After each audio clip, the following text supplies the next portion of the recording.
Hey guys, I'm going to record my brother completing a Rubik's Cube in under 1 minute. Here is the timer to show he's going to be starting at 0.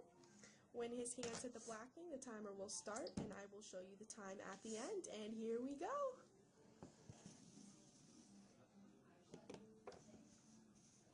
Starting now.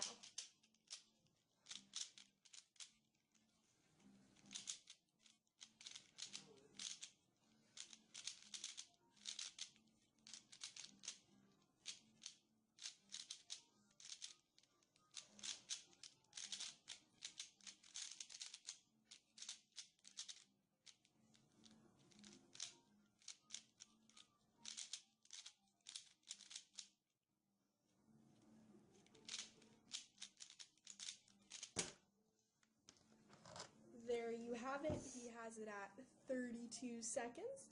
That is how you complete a Rubik's Cube. No tricks, no nothing. That's just how you do it.